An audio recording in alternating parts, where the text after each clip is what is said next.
Hello, hello, and welcome to the New Book Showcase here at the Deep Valley Book Festival Cabin Fever virtual event. I'm Nadia Giordana, and we have about a dozen or more authors here today that are really excited to be telling you all about their newest books. So without further ado, we will start with Amanda Skou.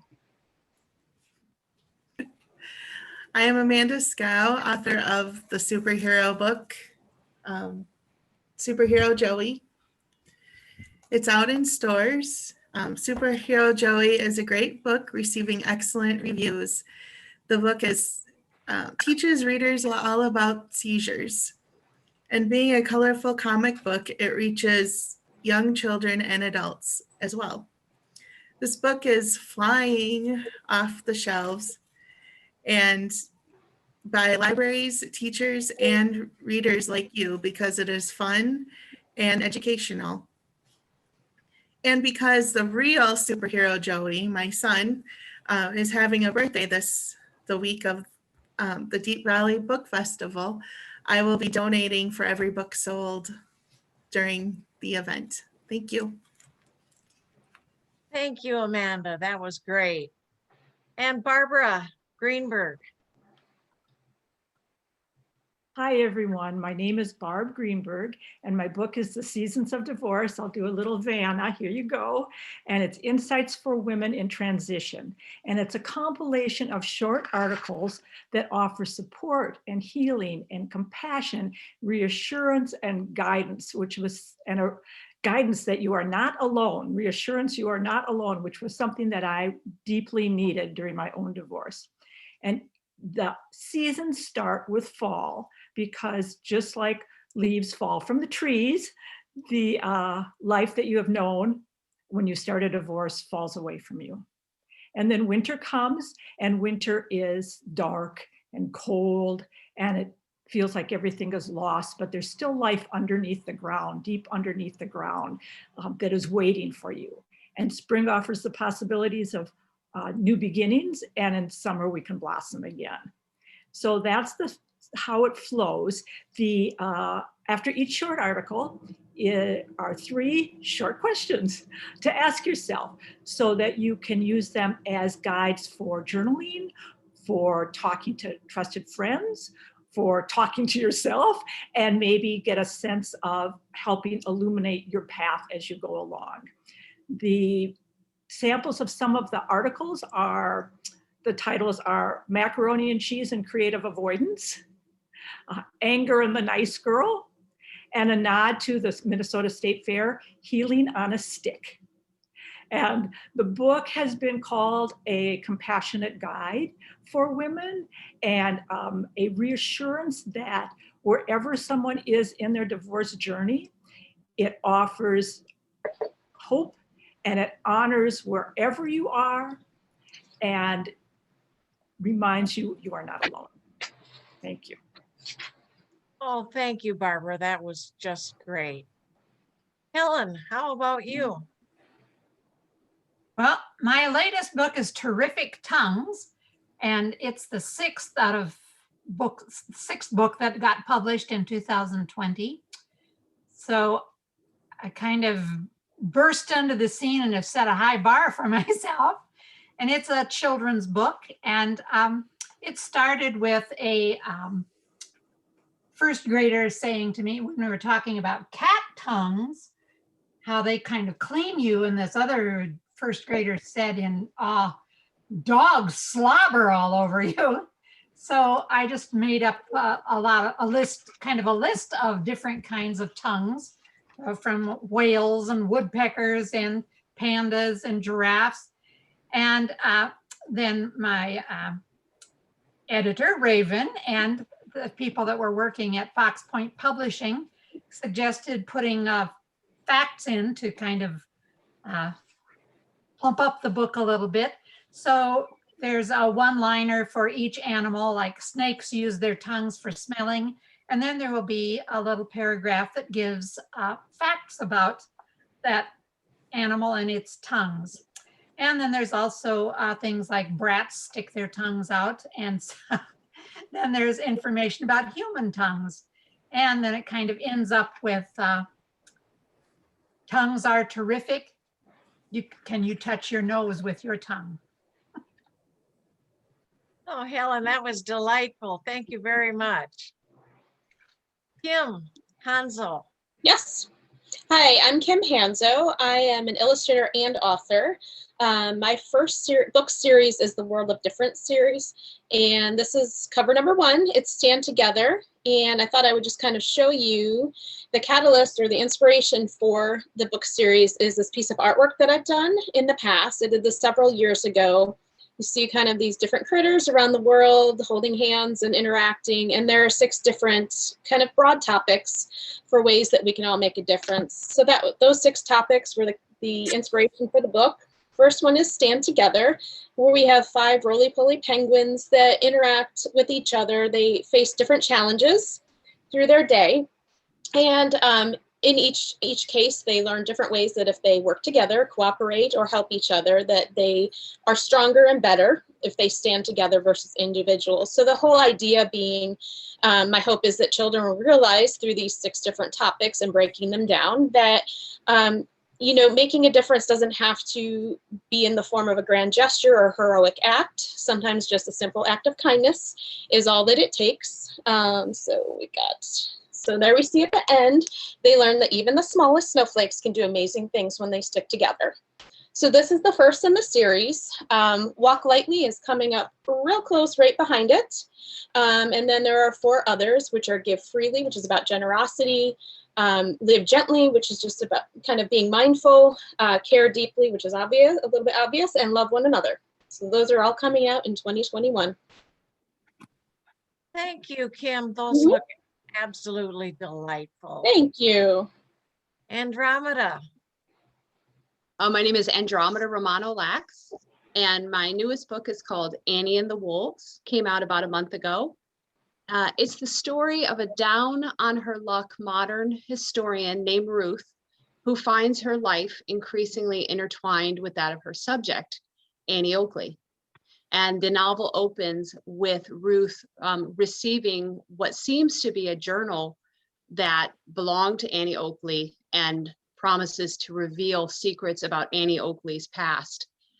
The real Annie Oakley, who was from Ohio and traveled in the Wild West show, one little known fact about her background that got me started writing this novel was the fact that she was sent off to live with a farm family when she was a child for 2 years. And this family abused her. They were supposed to educate her and pay her, and they did neither of those things. They essentially held her captive. So this little known fact about the American icon Annie Oakley is what got me interested in writing this story, and is part of what obsesses the historian Ruth, who believes that this early episode has had a lingering effect on Annie Oakley's life. So this novel actually has 2 different threads. One is a historical thread, and then there is a modern thread. And beyond the historical piece, it's a mystery and a thriller, because Ruth, who lives in a small town in Minnesota, is also having visions that something terrible is going to happen in her town. I would recommend this book to readers of A.S. Byatt's Possession or Margaret Atwood's The Blind Assassin, because like those books, you have the history and the modern piece. It's genre defying. There's speculative fiction elements in this book. And thank you for letting me talk about it. Andromeda, Annie Oakley sounds like a great idea for a book. That looks interesting. Thank you. Thank you. Frank Weber. Hello, I am Frank Weber. I'm a forensic psychologist. So I'm the guy who gets called in on homicide and sexual assault cases to come in and do assessments. And I've written my 4th book, Lying Close, which is my investigator is John Frederick. On the cover, I have a person who's a significant character and then a young woman hooked up to a polygraph examination or lie detector test on the bottom. So this is my 4th mystery. It actually just received top billing in the St. Paul Pioneer Press last Sunday in their new books. So this is exciting for me to have this coming out. It has great reviews. It starts out with John Frederick, the primary investigator, gets called in to investigate a hunting accident near Paynesville, Minnesota. And while he's there, he notices that there was a home break-in that occurred in Greg, which is another county, but less than 30 miles away, a few months before. And then there's also a runaway teen who had called for help in Paynesville hotel and then disappeared. While none of the crimes separately are that unusual, the fact that they all happened in a 30-mile area in rural Minnesota is unusual. And so he starts investigating the possibility that these are symptoms of a larger problem in the area. As he continues to investigate this, he realizes that there's a dangerous predator who's been creeping about the community. And when the case goes cold, he realizes that someone close to the investigation is leaking information. And so I have in the book, who comes to your side when others cast stones? A close friend. Who causes the deepest pain? Someone lying close. In the history, I like referencing actual Minnesota history. And so one of the things that I talk about in St. Cloud, their first mayor, Sylvanus Lowry, was actually a slave owner from Kentucky who moved to St. Cloud with slaves. And there was a woman named Jane Grey Swishelm who wrote for the St. Cloud Visitor at the time, heavily criticizing his treatment of the Winnebago Indians and slaves. And Lowry got a bunch of vigilantes and they threw her press into the Mississippi River.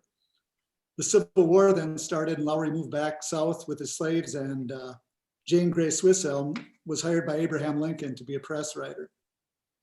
She eventually was fired by Andrew Johnson for criticizing the Jim Crow laws. Not everybody in St. Cloud was prejudiced. The first governor of St. Cloud, Stephen Miller, was an abolitionist.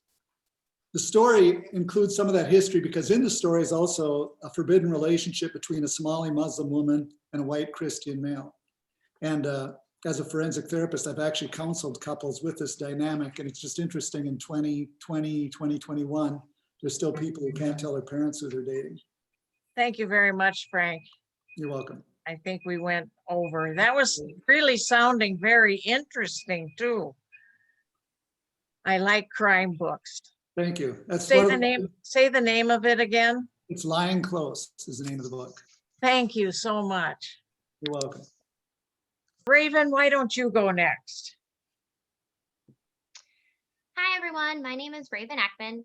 I'm an author, editor, and literary fangirl. My debut novel, Shadowspeak, is out now with Fox Point Publishing. Are you looking for a new adult dark fantasy that twists the edge of reality? A novel that keeps you guessing what is real and what isn't? You are? Excellent! Look no further. Once there was a girl who spoke to shadows. Rune is sold at the age of 10 to a brothel in a depraved city that even the gods may have addictions. Left by her father, she spends 6 years fighting to stay alive. Manipulated, abused, she can't last much longer. Escaping once, but forced to return again after the kidnapping of the young prince, and she escaped Wraith a second time. To face her past, she must question everything she knows. For not all is as it seems, as threads of her memory begin to unravel, revealing old lies and even darker secrets. Her family's debt may be too high to pay. The shadows are speaking. Death is waiting. And are you intrigued yet? You are? Great! Check out my event author page for buy links and the book's full synopsis. Happy reading, everyone. Thanks, Raven. You know I love your books. Jaye, why don't you go next? Jaye Viner. Hello, I'm Jaye Viner. I want to thank you all for extending the borders of Minnesota this year so we can include Nebraska. It's a temporary thing, don't worry. So I can be part of Deep Valley. I'm pretty excited about it. I am a debut novelist. I am blue-haired and I'm wearing a black sweater with a pink wall. It's pink, red, we'll call it pink, my background. And this is my book. I held it for the first time 3 days ago. I'm so excited. It's called Jane of Battery Park. It's out from Red Hen Press. On the cover, you can see the lampposts and the benches of Battery Park in New York City. And it has the film strips on the bottom because for a long time, I was calling this book my Hollywood surfing terrorists novel. Not that those are all the same thing, but those are my adjectives, so to speak. So Jane of Battery Park is about a Midwestern woman who grows up in a family that I guess we could call a cult, where they are trying to reform America by putting celebrities on trial for their sins. Not unlike what we were seeing in trying to reform America by having a coup not so long ago. So she escapes, tries to start over her life in California, and she falls in love with the younger brother of a blockbuster actor. And she thinks this is going to be great, and he's going to teach her about what we can call regular American life and movies, and how to eat with chopsticks and drink wine and wine pairings and all these things that her family not only didn't care about, but really was threatened by. And then she finds out that he was actually one of the victims of her family's show trials. So she has to figure out kind of what to do with that, you know, the when do you tell them, and is that going to ruin the relationship kind of thing. So it's a bit of a thriller, bit of a romance. There's a lot of Hollywood. The brothers are also surfers, so I tried to make them a little bit like regular people instead of those Hollywood icons, but there's a lot of glitz and glamour too. So this is it. It's pre-order available in the next week or so, and then I think it comes out August 31st, which is not as far away as you think it is. The pre-orders get special treats, so there's incentive to order ahead of time, and also then it makes me look good as a debut author who has basically no platform. So if you're at all interested, Jane of Battery Park. Thank you. Oh, that sounds like a great book, Jay. Thank you. Let's see, who should go next? Jason? All right, I'll go next. My name is Jason Willis, and I am the author of the Alchemist Map. And you can see on the cover, you can actually see the silhouette of the protagonist, Joseph Nicolet, who is a explorer and map maker who maps the entire state of Minnesota. And really at its core, it's about a man who's having a midlife crisis. He leaves France to redefine himself, to come to America. And really what he's doing is he's searching for whatever magic is left out in the world to discover. So that's kind of the story briefly. For readers that like historical, it really chronicles what Nicolet did in real life in the 1830s. But for readers that like fantasy, I think Nicolet would have enjoyed being a fantasy reader as well. It really kind of is like a hero's journey type story. And Nicolet's trying to discover if the rumors about the legendary philosopher's stone are indeed true, and if it is found in Minnesota. And it's also a thriller, so you'll see some secret societies, some assassins, and some sinister plots. So if you're looking for a comparison, I would kind of describe it as a mashup. Bilbo Baggins, kind of reminds me a little bit of Bilbo Baggins from The Hobbit, on kind of an Indiana Jones styled adventure, but written in the style of Dan Brown's Da Vinci Code. So if you would like to take a trip back in time, get a tour of the frontier before it was shackled, The Alchemist Map is the right book for you. That sounds exciting, Jason. Thank you. Really exciting. Nancy Peckenham, why don't you go next?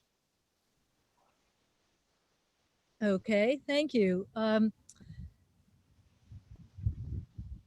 My name is Nancy Peckenham, and I'm the editor of Crow's Feet, which is a collection of essays and poems about life as we age. Now, I created this publication because I discovered that the second half of my life is turning out to be some of my best years. And I also found a community of writers who joined Crow's Feet, and we all share a view that the stereotypes that we always had of old age are no longer useful, and they don't define who we are today. There are 29 writers in Crow's Feet, and they come from all over the world. They're from South Africa, Italy, England, Canada, and most of all in the United States. Some of the pieces in the book are humorous and some are serious, looking at problems that all of us can see. But despite the differences, there are at least three things that these writers have in common. One is that we've all seen ageism in the workplace or even in the eyes of a store clerk.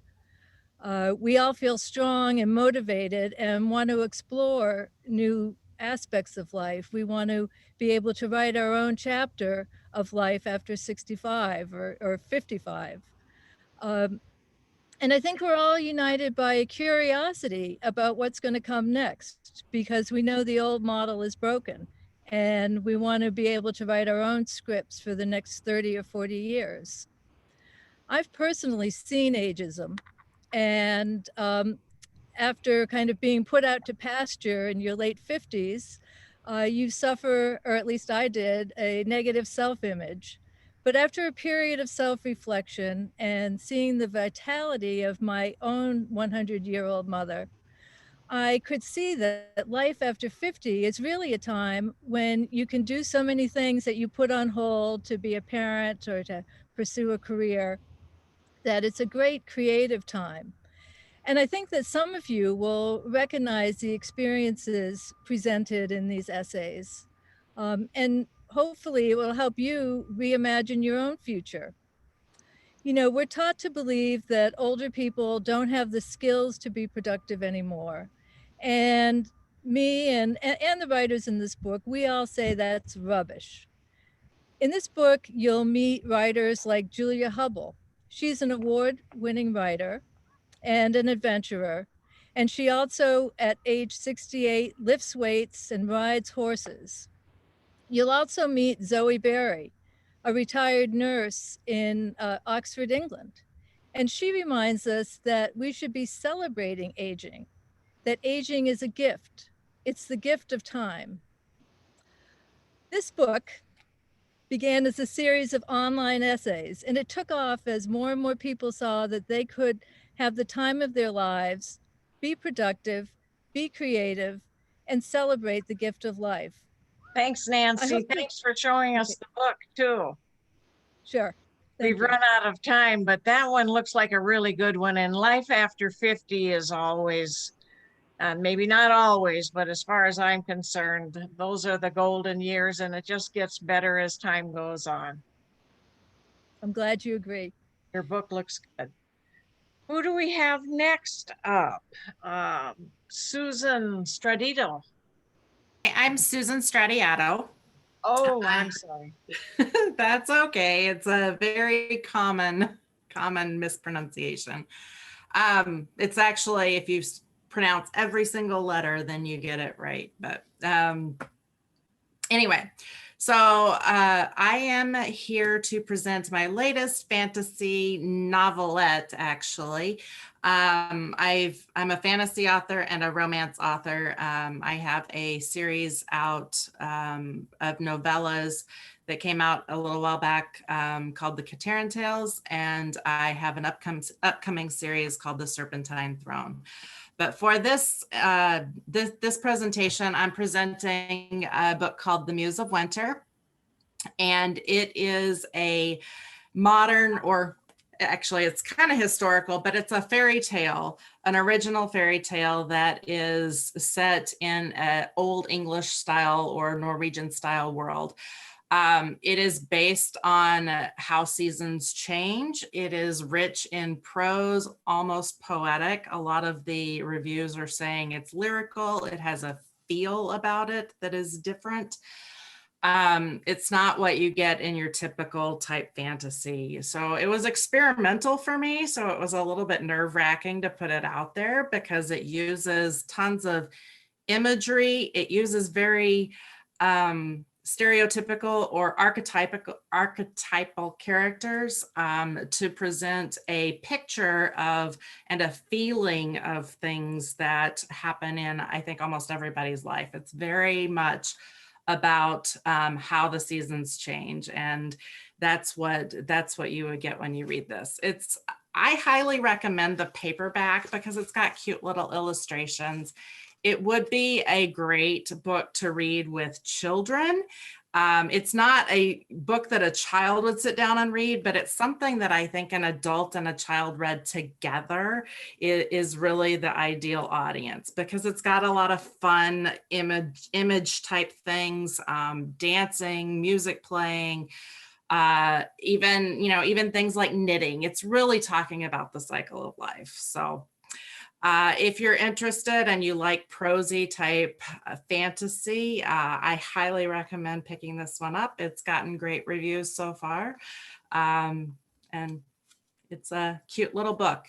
It's not a lot of time investment either, but it's fun. Thank you, Susan. So many good choices today. AJ Sullivan. Hi. Thanks for having me on. I just released my second in my Bobby Bear series. The first one was Bobby Bear Goes Fishing, and this time it's Bobby Bear Becomes a Big Brother. It talked about how a small child can be anxious knowing that there's a new child coming in, and how is that going to change their lives, and what kind of responsibilities will they have. And all of the children who have read it have really enjoyed it. Some parents have purchased it simply because they're expecting and they have an older child. So it helps them open the discussion. Well, thank you very much. That looks like a great children's book. Thanks. And let's see, Jim Landwer? Landwehr, yep, correct.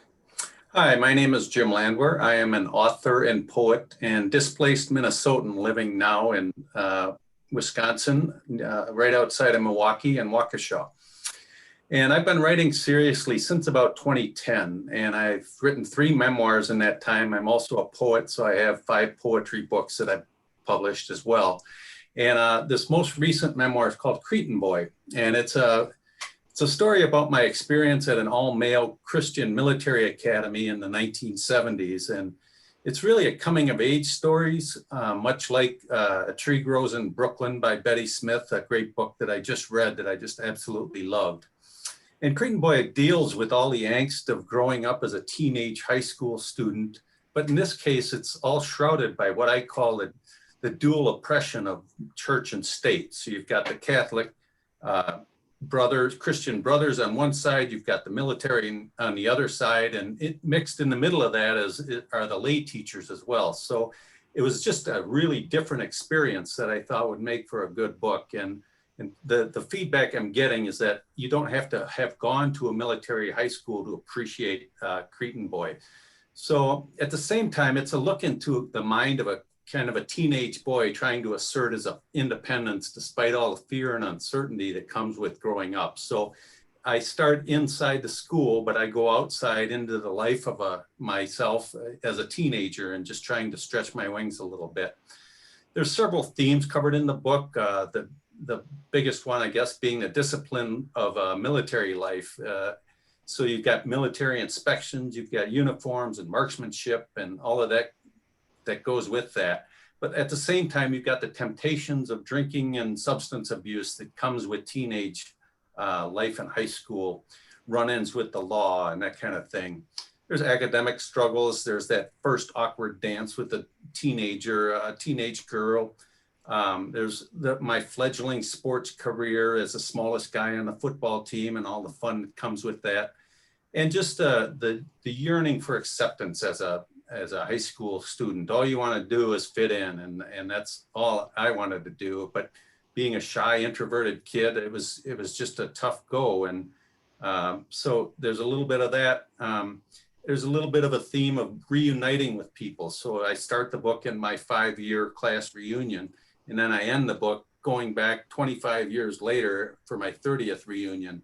And just all of the weirdness that comes with seeing people that long after you've, come away with those first impressions. So I think the book is really, in the end, it's about making that core group of good friends that you have that really come through years later. I think it appeals to anybody who's been through high school. You don't have to be a boy. You don't have to be at a military or Catholic school to appreciate Cretin Boy. And it appeals to that high school experience. So it is available on Amazon, Burning Bulb Publishing, and you can get it at jimlandwer.com. I do have 2 other books, Portland House, which is about the house I grew up in St. Paul, Minnesota, and Dirty Shirt, which is about the Boundary Waters canoe area in Minnesota. So that's my shtick. Thank you for having me, and I'm looking forward to a great festival. Thanks a lot, Jim. And poetry is after my own heart. Before I let you all go, let me take a minute or two to tell you about my own new book. It's a book of poetry, The Emerald Green Horse. And rather than tell you about what my poetry is like, it's basically free verse. I'll read a selection that'll give you an idea of what the book is like. Poems and fishes.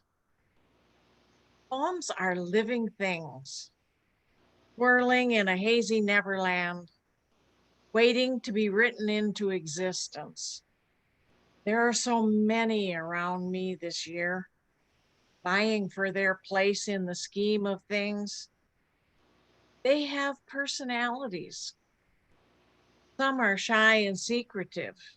I must be clever to catch them. They stay just out of reach. Others boldly throw themselves at my feet and I trip over them. Still more play games with my psyche. Sometimes playful and quirky, but other times they get a little mean-spirited.